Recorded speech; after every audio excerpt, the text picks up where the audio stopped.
যদি রাষ্ট্রীয়ভাবে প্রতিষ্ঠিত করতে হয় তাহলে আমাদের সবাইকে একত্রিত হতে হবে। যেভাবে কোরআনে ঘোষণা করা হয়েছে, ওয়াতাসিমু বিহাবলিল্লাহি জামিআন ওয়া লা তাফাররাকু, তোমরা আল্লাহর রজ্জুকে, আল্লাহর কোরআনকে সকলে শক্তভাবে ধারণ করো এবং পরস্পরে বিচ্ছিন্ন হয় না, এবং আল্লাহ রাব্বুল আলামিনের নিয়ামত যে তোমরা পরস্পরের সহযোগী এবং দিনদার ভয় তোমাদের অন্তরগুলোকে একত্রিত করে দিয়ে ভ্রাতৃত্ব সৃষ্টি করেছেন এবং তোমরা ভাই ভাই হয়ে গিয়েছ।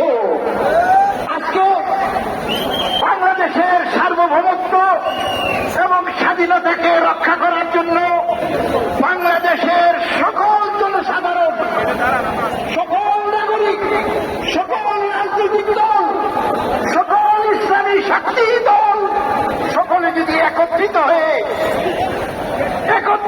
যদি না চলেন, তাহলে আমরা যারা লন্ডনে বসে থাকি, দেশের খবর নেই, আমরা শঙ্কিত যে দেশের স্বাধীনতা এবং সার্বভৌমত্ব এটা নষ্ট হতে পারে, বিলুপ্ত হতে পারে।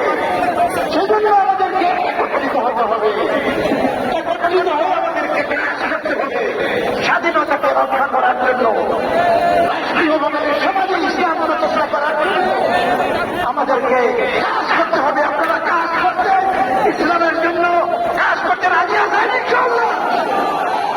ইন্নাল্লাহ লা ইউগাইয়িরু মা বিকওমিন হাত্তা ইউগাইয়িরু মা বিআনফুসিহিম। কোনো পরিবর্তন হবে না, কোনো জাতির পরিবর্তন হয় না যদি সেই জাতি নিজেরা নিজেদের পরিবর্তন না করে।